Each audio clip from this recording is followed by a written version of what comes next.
மிதுன ராசி என்பர்களே, மிதுன ராசி அப்படின்னா ஒரு கடவுளினுடைய ஆசி பெற்ற ராசி அப்படிங்கிறது ஒரு பக்கம் இருந்தாலும், இந்த மிதுன ராசிக்காரரை பொறுத்தவரைக்கும் எங்கே சார் கடவுளினுடைய ஆசி பெற்ற ராசி, மிகப்பெரிய கஷ்டங்கள்லாம் அனுபவிக்கக்கூடிய ஒரு முக்கியமான ராசியில் இந்த மிதுன ராசி தான் சார் ஃபஸ்ட்டு இருக்குது அப்படின்னு சொல்லக்கூடிய அளவுக்கு நிறைய பேர் நீங்கள் வந்து நினச்சிட்டு இருப்பீங்க. ஆனால் உண்மையை சொல்லப்போனால் அதிகமாக கடவுளினால் ஆசீர்வதிக்கப்பட்ட முக்கியமான ராசிகளில் மிதுன ராசி தான் முதன்மையான ராசி அப்படின்னு சொல்லலாம். சார் நீங்கள் எவ்வளோ கஷ்டங்கள் வேணாலும் தாண்டிருப்பீங்க, எவ்வளோ கஷ்டங்கள் வேணாலும் பார்த்துருப்பீங்க. ஆனால் அந்த கஷ்டங்கள்லேருந்து உங்களுக்கு விடுபடுறதுக்கு ஏதோ ஒரு வகையில் இறைவன் வந்து உங்களுக்கு துணையாக இருந்திருப்பார். அந்த மாதிரி ஒரு உன்னதமான ராசி இந்த மிதுன ராசி. சார் பல கஷ்டங்களை தாண்டி வந்த உங்களுக்கு இனி வரக்கூடிய காலங்களில் எப்படி இருக்க போகுது, அதில் நீங்கள் என்னெல்லாம் செய்ய போகிறீங்க, அதுக்கு நீங்கள் என்னெல்லாம் செஞ்சால் அந்த கஷ்டங்கள் தீரும் அப்படிங்கிறத இந்த வீடியோ. ஸோ ஸ்கிப் பண்ணாமல் பாருங்கள். பல சுவாரஸ்யமான விஷயங்கள் இதில் வரப்போகுதுங்க. அதே மாதிரி கீழே ஜோதிடருடைய நம்பர் கொடுத்துருக்கேன், ஜஸ்ட் கால் பண்ணி கேட்டு தெரிஞ்சுக்கலாம். உங்களுக்கு எந்த ஒரு சந்தேகமாக இருந்தாலும் ஃபோன் மூலமாகவே கேட்டுக்கலாம். அடுத்து என்ன நடக்க போகுது, உங்களுடைய வாழ்க்கை எப்படி இருக்க போகுது அப்படிங்கிறத தனிப்படையான ஜாதகம் பார்த்தா மட்டும்தான் தெரிஞ்சிக்க முடியும். ஸோ கீழே நம்பர் கொடுத்துருக்கேன், ஜஸ்ட் நீங்கள் வந்து கால் பண்ணிங்க அப்படின்னாவே அதற்கான பதிலை ஃபோன் மூலமாகவே சொல்லுவாங்க. அதே மாதிரி இன்னொரு முக்கியமான விஷயம் என்ன அப்படின்னா, மிதுன ராசியில் 10-15 கோடி பேர் இருப்பாங்க சார் இந்தியா ஃபுல்லாக. ஒவ்வொருத்தருக்கும் ஒரே மாதிரி நடக்கிறது இல்லையே, அது ஏன் அப்படிங்கிற கேள்வி நிறைய பேர் திரும்புவோம். இதை நான் தெளிவாக சொல்கிறேன், கேட்டுக்கோங்க. ஒரு ராசி அப்படின்னா எப்படி சொல்கிறது அப்படின்னா, ஒரு நாட்டுக்குள்ளே இப்படி இருக்கீங்கன்னு வச்சுக்கோங்களேன். ஒரு நாட்டில் மழை பெய்யுது சார், இப்போ இந்த ராசி இந்த நாட்டில் வந்து மழை பெய்ய போகுது அப்படின்னா அந்த நாடு ஃபுல்லாக மழை பெய்யாது. இப்போ தமிழ்நாட்டில் மழை பெய்ய போகுது, இந்தியாவில் இருக்கக்கூடிய தமிழ்நாட்டில் மழை பெய்ய போகுது, இந்த தமிழ்நாடு ஃபுல்லாக மழை பெய்யாது. அதில் குறிப்பிட்ட ஸ்டேட்டு குறிப்பிட்ட இடம் அப்படி இருக்கும் பார்த்தீங்களா, அது மாதிரி தான். இப்போ இந்த மிதுன ராசிக்கு நல்லது நடக்க போகுது, மிதுன ராசியில் ஃபுல்லாக நல்லது நடக்குமா, குறிப்பிட்ட இடம் மட்டும் அங்கங்கே கொஞ்சம் கேப் விட்டு தான் நடக்கும். காரணம் என்ன, அதுக்கு லக்கினம்னு ஒன்று இருக்குது, தசாபுத்தின்னு ஒன்று இருக்குது, நீங்கள் இருக்கக்கூடிய லொக்கேஷன் ஒன்று இருக்குது, உங்களை சார்ந்து இருக்கக்கூடிய சில இடங்கள் இருக்குது. அந்த மழை பெய்யும் போது பக்கத்தில் வந்து பார்த்தீங்கன்னா மவுண்டைன் ஏரியாஸுக்கு அதிகமாக மழை பெய்யும், அதே பக்கத்தில் ஏதாவது இண்டஸ்ட்ரீஸ் அந்த மாதிரி இருந்துச்சுன்னா அங்கெல்லாம் கம்மியாக மழை பெய்யும்.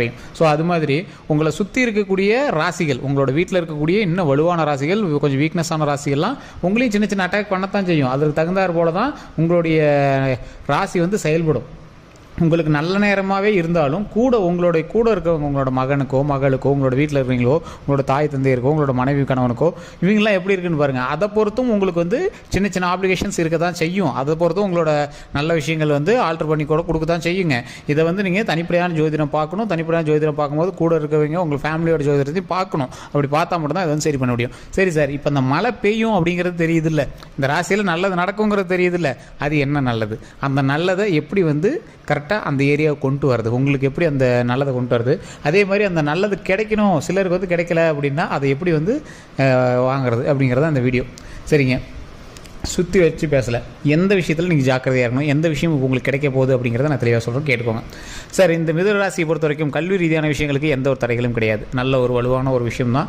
ஸோ கல்வி ரீதியாக எந்த ஒரு விஷயமாக பார்த்தீங்க அப்படின்னாலும் ஜோதிடத்தை நம்பிட்டு நீங்கள் உட்காந்துருக்க தேவையில்ல, ஆட்டோமேட்டிக்காக அது நன்மையாகவே நடக்கும். அதே மாதிரி இடமாற்றத்துக்கான அதிக வாய்ப்புகள் நிறையா இருக்குது. அதே மாதிரி கல்வி சம்மந்தப்பட்ட விஷயங்களில் நீங்கள் நிறைய இது பண்ணிட்டு இருந்தீங்க அப்படின்னா அதிக செலவுகளை கொஞ்சம் பார்த்து பண்ணுங்கள். ஏதாவது ஒரு இடமாற்றம் இருக்குது அப்படின்னா இருக்கிற வேலையை விட்டுட்டு அதுக்கு போகாதீங்க, அது கன்ஃபார்ம் பண்ணிட்டு அதுக்கு அடுத்தது போங்க. ஸோ டக்குன்னு கொடுக்குறாங்க வேலை இருக்குது அப்படிங்கிறதுனால டக்குன்னு ஏதாவது வேலையை வந்து உதாசீனப்படுத்திட்டு போட வேண்டாம். அடுத்தது சார் இது எல்லாம் ஓகே, கல்வி ரீதியான விஷயங்களுக்கு ஓகே. உடல் ரீதியான விஷயங்கள் ரொம்ப கொஞ்சம் கஷ்டமாக இருக்குது சார். உடல் ரீதியான விஷயங்கள் அதிக மருத்துவ செலவுகள் வச்சுட்ருக்கு, இதெல்லாம் என்ன பண்ணுறதுனே தெரில. கடன் ரீதியான விஷயங்கள் ரொம்ப இதாக இருக்குது. இந்த ரெண்டு விஷயங்கள் வந்து கொஞ்சம் ஊற்றிட்டே இருக்கக்கூடிய விஷயங்கள் இந்த மிதுன ராசிக்கு கடந்த காலகட்டங்களில் அப்படின்னே சொல்லலாம். இந்த ரெண்டு விஷயத்தில் நீங்கள் கவனமாக பார்க்க வேண்டிய ஒரு விஷயம் உடல் ரீதியான விஷயங்கள். உடல் ரீதியான விஷயங்களுக்கு லைட்டாக இது பண்ணாலும் நீங்கள் வந்து உடனே டாக்டர் பார்த்துடணும், டாக்டர் என்ன சொல்கிறாங்களோ அதை கேட்டணும், அது தகுந்தாற் போல் நீங்கள் வந்து செயல்படணும். இது ஒரு மெயினான ஒரு பாயிண்ட்டு. அடுத்தது பண ரீதியான விஷயங்கள், ஃபினான்ஷியல் சம்மந்தப்பட்ட விஷயங்கள். இந்த ஃபினான்ஷியல் சம்மந்தப்பட்ட விஷயத்தில் நீங்கள் செய்ய வேண்டிய ஒரு முக்கியமான விஷயம் என்ன அப்படின்னா, இறைவன் வழிபாடு உங்களுக்கு கண்டிப்பாக தேவை. இப்போ இருக்கிற நிலமையில் உடல் ரீதியான விஷயங்களுக்கும் சரி, பண ரீதியான விஷயங்களுக்கும் சரி, இறை வழிபாடு கண்டிப்பாக தேவை. அதுலேயும் இந்த பண ரீதியான விஷயங்கள்லாம் ரொம்ப நீங்கள் பார்த்து பண்ணணும். என்ன தான் நீங்கள் கடவுளை கும்பிட்டீங்க அப்படின்னாலும் விதியின் பால் சின்ன சின்ன பண விரயங்கள்லாம் உங்களுக்கு இருக்குது அப்படிங்கிற பட்சத்தில் அதை சரி பண்ணிக்கோங்க. அது கொஞ்சம் சுப விரயமாக இருந்துச்சுன்னா பரவாயில்ல தான், ஒன்றும் பிரச்சனை கிடையாது. இப்போ திருமணம் நடக்குது அதுக்கு செலவு பண்ணுறீங்க, சூப்பர். குழந்தை பிறகுது அதுக்கு செலவு பண்ணுறீங்க, சூப்பர். இதுனா ஓகே தான். மருத்துவ ரீதியான விஷயங்கள்லாம் இருக்குது அப்படின்னா அது கொஞ்சம் பார்த்து பக்குவமாக நடந்துக்கிற அளவுக்கு இருக்கணும். அதுக்கு நீங்கள் பண்ண வேண்டியது குலதெய்வ வழிபாடு. உங்களுக்கு வந்து கொஞ்சம் பணம் வந்து செலவு அப்படிங்கிறது தெரிஞ்சிச்சு மிதுன ராசிக்கு, அது சுப செலவாக இருக்கணும் அப்படிங்கிறத கடவுள்கிட்ட நீங்கள் போய் பிரார்த்தனை பண்ணிக்கோங்க. அதுதான் இதுதான் வந்து முக்கியமாக நான் சொல்கிறது. சிலருக்குலாம் ஜாதகம் பார்த்துட்டு உடனே பரிகாரம் பண்ணால் சரியாக போயிடும், அதெல்லாம் கிடையாதுங்க. தெளிவாக புரிஞ்சுக்கோங்க. உங்களுக்கு ஒரு பண விரயம் இருக்குது அப்படின்னா அது சுப விரயமாக ஆகணும்னு கடவுள்கிட்ட வேண்டிக்கோங்க, அவ்வளோதான். சுபமாக இப்போ ஒரு விஷயம் வந்து பணம் வந்து இப்போ ஒரு 2-3 லட்ச ரூபா செலவு பண்ணணும் அப்படின்னா வீடு கட்டி அதுக்கு ஏதாவது ஒரு முக்கியமான விஷயம் பண்ணுறோம், அது சுப செலவாக மாறிடுதில்ல. வீட்டுக்கு வந்து ஏதாவது ஒரு பொருள் வாங்குகிறோம், கார் வாங்குகிறோம், இது ஒரு சுப செலவாக மாறிடுதில்ல. அந்த மாதிரி வந்து ஒரு சுப செலவாக பாசிட்டிவாக மாறிடணும் அப்படின்னு கடவுள்கிட்ட வேண்டிக்கும். அதுதான் நல்லது. ஸோ அந்த மாதிரி விஷயங்கள் தான் பண்ண முடியும். உடனே வந்து அதை அப்படியே டேர்ன் பண்ணி வைக்கிறதுக்கு இது ஒன்றும் ரேடியோ இது இல்லைங்க. ஸோ அதனால் அது தெளிவாக தெரிஞ்சுக்கணும். அந்த சுபச்செலவாக மாற்றணும் அப்படிங்கிறதுக்கு நீங்கள் வணங்க வேண்டிய தெய்வம் தான் திருப்பதி ஏழுமலையான். சார், திருப்பதி ஏழுமலையான் பணத்தை கொடுக்கறதுக்கு மட்டும் தான் உதவுவார். அதை சுபச்செலவாக பண்ணுறதுல எப்படி உதவுவார்? தெளிவாக ஒன்று தெரிஞ்சுக்கணுங்க. எல்லா கடவுள்கிட்டையுமே போய் எது வேணாலும் மற்றவனுக்கு இதை பண்ணு அதை பண்ணுன்னு வேண்டுவாங்க. ஆனால் திருப்பதி ஏழுமலையான்ட்டையும் சரி, பெருமாளுடைய எந்த ஒரு அவதாரமாக இருந்தாலும் சரி, அந்த கடவுள்கிட்ட போய் என்ன வேண்டுவாங்க அப்படின்னா, நல்லா இருக்கணும், செல்வம் பெருகணும், இந்த மாதிரி சைலண்ட்டான விஷயங்கள் தான் வேண்டுவாங்க. ஏன்னா காத்தல், அழித்தல், அதே மாதிரி பிறப்பித்தல், இந்த மூணுக்கும் 3 தெய்வங்களை விட்டுருக்காங்க. அதில் இந்த காத்தல் அப்படிங்கிற ஒரு தெய்வம் திருப்பதி ஏழுமலையான் எந்த ஒரு விஷயமா இருந்தாலும் வாழ வைக்கிறதுக்கு என்ன தேவையோ அதை வந்து பண்ணுவார். இப்போ நீங்கள் வாழ்ந்துட்டு இருக்கக்கூடிய காலகட்டத்தில் உங்களுக்கு என்ன தேவை? சார், இந்த மாதிரி ஒரு சுபமான ஒரு விஷயம் தேவை, அந்த சுபமான விஷயத்தை செஞ்சு கொடு அப்படின்னு வணங்க வேண்டியது யார்கிட்ட வணங்கணும்? திருப்பதி ஏழுமலையான்ட்டு தான் வணங்கணும். அதை எப்படி வணங்கணும்? திருப்பதி ஏழுமலையான் கோயிலுக்கு நீங்கள் போகிறீங்க அப்படின்னா ஓகே. இல்லை சார், வீட்லேயே தான் இருக்காங்க, தினம் அதை வழிபடணும், அதோட நன்மைகள் 100% கிடைக்கணும். அப்போனா தினம் ஓம் திருப்பதி ஏழுமலையானை போற்றி, ஓம் திருப்பதி ஏழுமலையானை போற்றி, ஓம் திருப்பதி ஏழுமலையானை போற்றி அப்படின்னு மறக்காமல் 3 டைம் தினம் சொல்லுங்கள். கமெண்ட் செக்ஷனில் இதை பதிவிடுங்க. ஓம் திருப்பதி ஏழுமலையானே போற்றி, ஓம் திருப்பதி ஏழுமலையானே போற்றி, ஓம் திருப்பதி ஏழுமலையானே போற்றி. இது வந்து விளையாட்டு கிடையாது சார். பேரை சொல்கிறதுனால என்ன வந்துட போகுது அப்படின்னு நினைப்பீங்க. ஒரு இறைவனை வணங்குவதற்கு நீங்கள் எவ்வளோ பெரிய மந்திரத்தை வேணாலும் படிங்க, அதை ஒன்றே தான் இருக்கும். கடவுளை வணங்கியிருப்பாங்க, இல்லைனா வாழ்த்திருப்பாங்க. இது 2 தான். இந்த விஷயத்தை செஞ்சு கொடு அப்படின்னு இருப்பாங்க, அவ்வளோதான். இப்போ இந்த விஷயத்தை சொல்லிவிட்டு உங்களுக்கு என்ன தேவை? இந்த அமௌண்ட்டு இது இந்த மாதிரி விஷயத்துக்கு செலவுக்கு தேவைப்படுது, நல்ல ஒரு விஷயமாக செயல்படணும், இந்த மாதிரி வாழ்வதற்கு இந்த விஷயங்கள் தேவைப்படுது, இதை எனக்கு செஞ்சு கொடு அப்படின்னு நீங்கள் வந்து வணங்கணும். இதை வந்து நீங்கள் வீட்டில் தினம் ஒரு சொம்பு தண்ணி வச்சு திருப்பதி ஏழுமலையான்ட்டு வணங்க. நீங்கள் தொழில் செய்யக்கூடிய இடத்துல நீங்கள் வந்து வியாபாரம் பண்ணுறீங்க அப்படின்னா அந்த இடத்துல ஒரு சொம்பு தண்ணி வச்சு திருப்பதி ஏழுமலையானோட புகைப்படம் தான் அங்கே வச்சு வணங்க. எப்போவுமே நின்ற கோலத்தில் இருக்கக்கூடிய திருப்பதி ஏழுமலையான் தனி ரூபமாக இருக்கக்கூடிய புகைப்படம் வச்சு வணங்கினீங்க அப்படின்னா அதிகமான வருமானம் தரும். இது எல்லாத்தையுமே சொல்லக்கூடிய ஒரு சீக்ரெட்டு. மிதுன ராசிக்காரர்களுக்கு ஃபினான்ஷியலாக இப்போ லாக் ஆகிருக்கிற ஒரு தருணம் அப்படிங்கிறதுனால அதிகமாக செல்வத்தை பற்றி பேசுகிறேன். ஸோ அதனால் நீங்கள் மற்ற எதையும் பேசலையே அப்படின்னு நினச்சிக்க வேண்டாம். அதே மாதிரி கடன் ரீதியான விஷயங்களில் நீங்கள் கொஞ்சம் மாட்டக்கூடிய தருணம் தான்.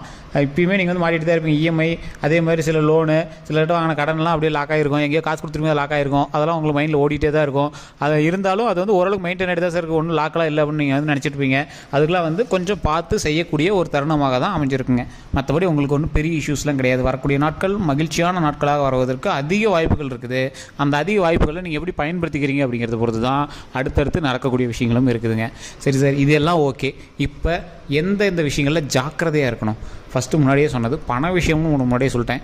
தேவையில்லாமல் ஒருத்தனுக்கு பணம் கொடுக்குறது, கையெழுத்து போடுறது, ஏதாவது ஒரு கட்சி சம்மந்தப்பட்ட விஷயங்களுக்கு போய் நீங்கள் எதாவது இன்வால்வ் ஆகிறது, ஏதாவது ஒரு பெரிய விஷயத்துக்கு கூப்பிட்றாங்க சார், சண்டைக்கு கூப்பிட்றாங்க சார், ஒரு பஞ்சாயத்துக்கு கூப்பிட்றாங்க சார், எதுக்குமே நீங்கள் வந்து இது பண்ணாதீங்க சார், அமைதியாக இருங்க. அதுதான் உங்களுக்கு வந்து சொல்ல வேண்டியது. அதே மாதிரி நீங்கள் வந்து ஒருத்தருக்கு ஜாமீனுக்கு போகிறீங்க அப்படின்னா அந்த இடத்த தவிர்த்துக்கணும். உடல் ரீதியான விஷயங்கள் ரொம்ப கவனம் தேவை. அது முன்னாடி சொல்லிட்டேன். வாகன ரீதியான விஷயங்கள், உடல் ரீதியான விஷயங்கள், பண ரீதியான விஷயங்கள், இது 3லையும் கவனமாக இருங்க. தேவையில்லாத ஒரு வம்பு வளர்ப்பு, உங்களுக்கு சம்மந்தமே இல்லாத ஒரு விஷயத்துக்கு நீங்கள் போய் தலையிடவே கூடாது அப்படிங்கிற ஒரு காலகட்டம் தான். ஸோ அதை மட்டும் நீங்கள் தவிர்த்துட்டீங்க அப்படின்னா போதுமானது. தொழில் ரீதியான விஷயங்களில் குடுக்கல் வாங்கல் இருக்கத்தான் செய்யும். அந்த குடுக்கல் வாங்கலில் கொஞ்சம் நம்பிக்கை சார்ந்த குடுக்கல் வாங்கலாக இருந்துச்சு அப்படின்னா பரவாயில்ல.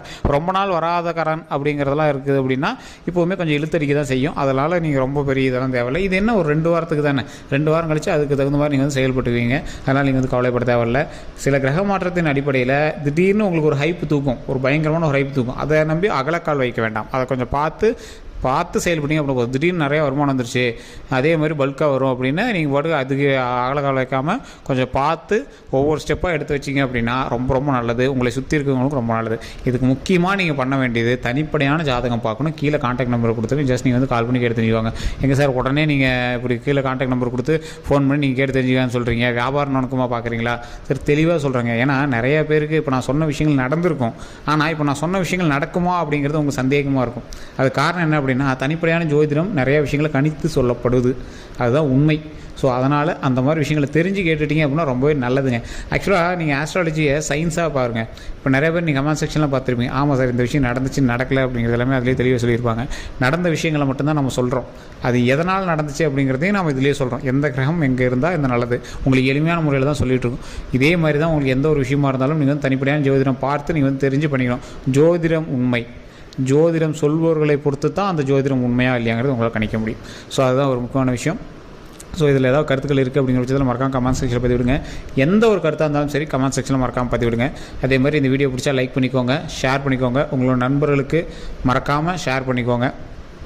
இதுவரை நம்ம சேனலை சப்ஸ்கிரைப் பண்ணாமல் தான் சப்ஸ்கிரைப் பண்ணிக்கோங்க. அப்படியே பக்கத்தில் பெல் பட்டனை மறக்காமல் ப்ரெஸ் பண்ணிக்கோங்க. எல்லோருக்கும் நன்றி நண்பர்களே.